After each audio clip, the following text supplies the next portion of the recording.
Welcome to the weekly roundup. I will be bringing you the most important news of the week in this video.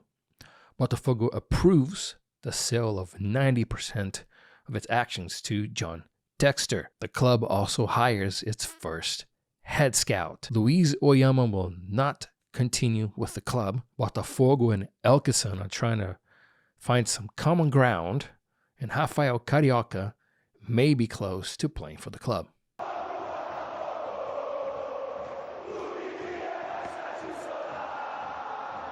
Hey, how's it going? My name is Pedro and welcome to the weekly roundup. Before I move on, I kindly ask you to hit the subscribe button and click on the like button. This past Thursday and Friday, the club voted on the sale of 90% of its football actions to John Textor. The American investor now controls 90% of that part of the club. The remaining 10% will be for the club itself to administer other sports like volleyball, basketball, and so on. The club hired Rafael Rezende, former Sport TV analyst and commentator, to be the head scout of the club. Last season, Rafael helped the club in signing 3 very important key players for the Serie B campaign in which the club ended up champions. Rafael now will take on the role as full-time. And all I gotta say about that is, Rafael, you're more than qualified to do this job. We, the fans and the supporters, along with your colleagues in the press, we wish you good luck, and we know you're gonna do a great job. Luiz Oyama will not continue with the club. His staff spoke about the end of the cycle in the club last night. Oyama was very important to the club's campaign last season, and it was a staple in the midfield. Oyama, you will be missed, but we have to move on.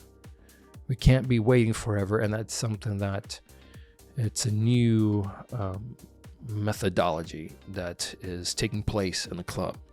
We're not going to be sitting around and waiting for these players anymore. We got to go after the players that we know are going to work, and if the club that owns the rights to the player is taking forever or is trying to play hard to get, then guess what?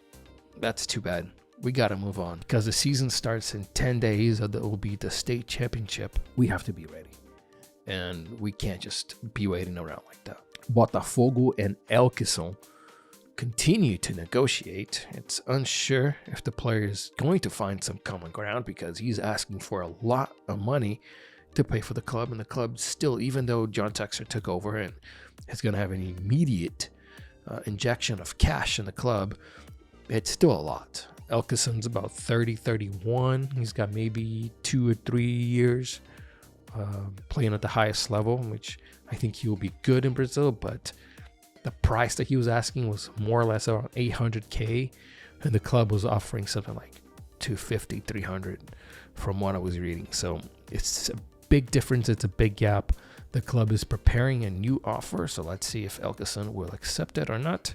And if he does, great. If he doesn't, just like Oyama, we got to move on. Another player that may be close to signing is Rafael Carioca. The player currently plays in Tigres in Mexico, and last year, doing a live stream with Thiago Franklin, the player said that he is a Botafogo supporter and he wants to play for the club. I think the club is trying to get him to listen more to his heart and the fact that he's a supporter of the club, to come down a little bit for his asking price, much like Rafael did when he signed for the club. And I think that soon we will get some good news in regards to that. That is the end for the video today. Don't forget to subscribe and leave a like, and then share this video with your friends. If you're a Crystal Palace fan, if you're a Botafogo fan, this is for both of you guys and just fans in general that speak English and do not have a way to find out more about the club. See you later.